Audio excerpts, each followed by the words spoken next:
Hi, everyone. Welcome to the Missing Manual Show.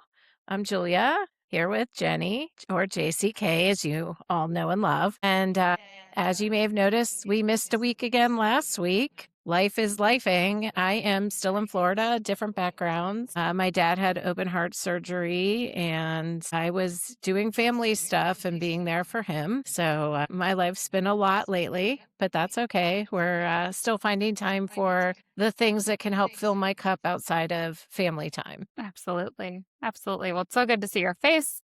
And just in case anybody listening to this is also having life, it happens sometimes. And we have to support one another through it, right? It's just how Yep. this lovely world works. So It's good to have peeps by your side. 100%. And not just the like plastic marshmallowy ones that you have at Easter, like actual people. I'm being a smart ass right now. What have But you yeah, been up to? I have been, well, honestly, today I actually took the results of one of the tools that we've been working on building, your network read, and I used the feedback to improve my LinkedIn, which is the whole reason that the product that we're building exists, is to be able to help people kind of meet and raise people from three different lenses, either selling to their networks, building a personal brand, or looking for a job and meeting them where they're at and helping them get to where they want to go. And the cool thing is you get a guide with this experience that analyzes your LinkedIn data. And I had a couple hours after a few calls this morning, and I was like, you know what? Best way to move forward on this is to actually use it on myself. And so And I had Charlie Claude, agrees. and Charlie agrees. If you can hear her, my small horse of a dog is saying hello on the side here. But it was really cool, honestly, Julia. Like it broke down. Here's the why behind what. Here's how to improve. Here's how to to move forward. And it checked my lens on a number of things that I hadn't considered before. For example, a lot of the skills that I have, and like I know skills. I worked at Apple for like a year, right? Like we were all about skills, but I had not even thought about going in and updating some of the skills that I had on my LinkedIn because I had 100 of them. And came to find out, like I had like 4 or 5 skills that were about Microsoft Office. And like, seriously? Like what the heck, And so being able to prioritize those and recommend other ones, things like the industry that I was in. I had put like IT consulting as the industry. I don't even know when I did that. Probably when I was at Eightfold, even though it doesn't really match. But when it updated that, like again, moral of the story, the experience for your network read really does help you get your LinkedIn right. And so I'm excited to see what engagement looks like on the flip side of this. So it was really fun.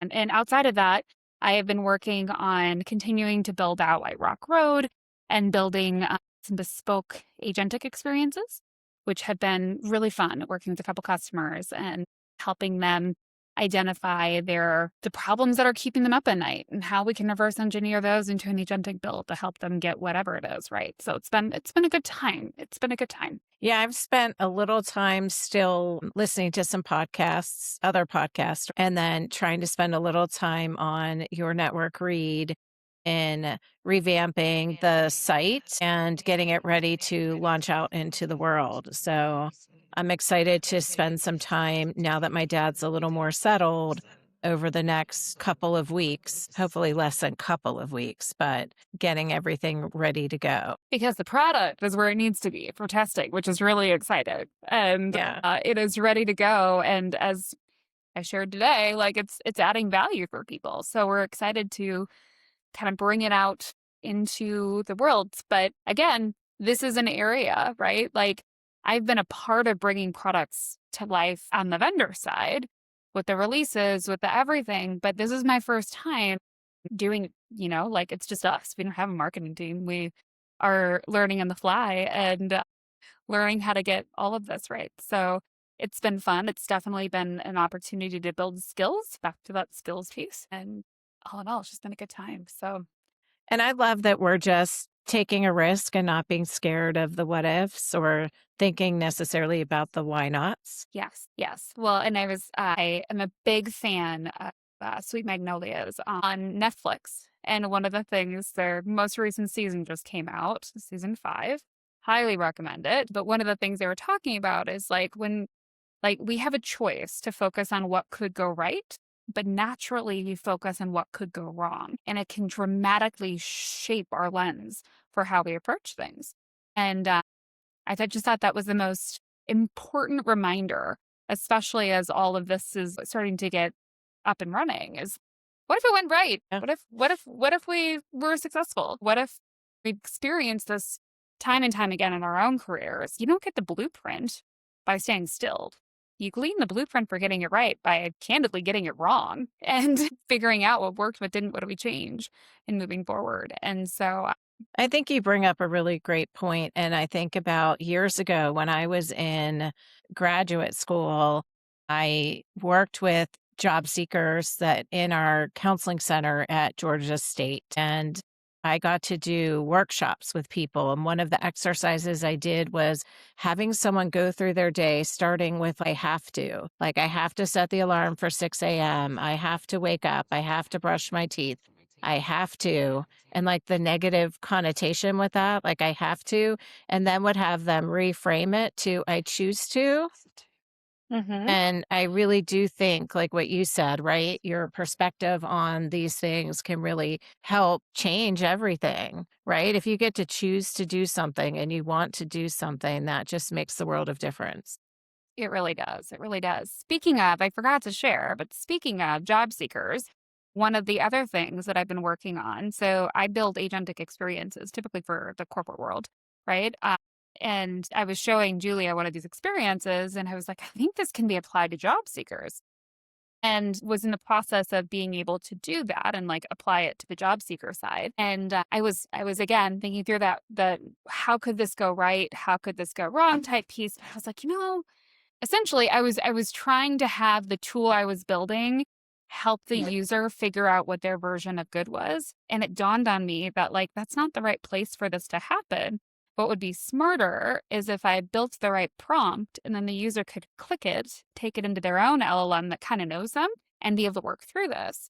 And so I added that in, and then over the last couple weeks, we've actually shared the prompt with some friends, and the results have been insane, like insane. People were just like, "Holy cow, this helped me more than I can ever imagine in my job search."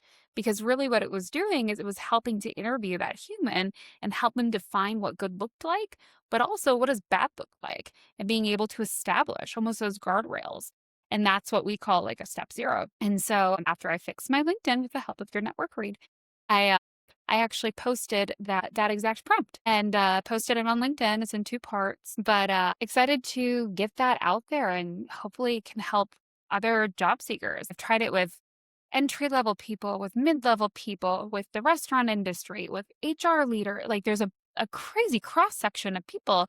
And the feedback has been like, wow, I hadn't thought through this, which kind of takes me back to, I guess, one of the big premises that we talk about on this show a lot is good is subjective. And so you have to define what your version of good is.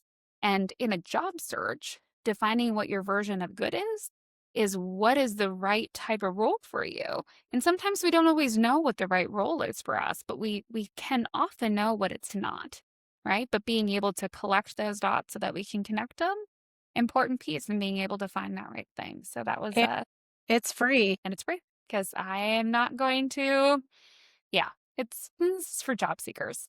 And yeah, So Jenny grateful to put it be in out a, there yes, on her LinkedIn post. I'll share it as if you can like and share that post and get it out to other people so it can be helpful. Let's help other people find jobs that fit them best. yes, yes. Their right next thing is really what kind of it comes down to.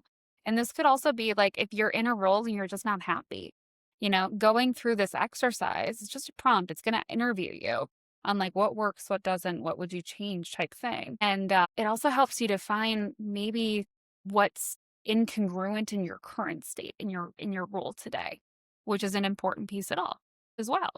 So yeah. Well, I'm glad everybody checked in with us on this episode of The Missing Manual. Please like and subscribe and comment, and we will see you next week. Yes, we will. Until next time.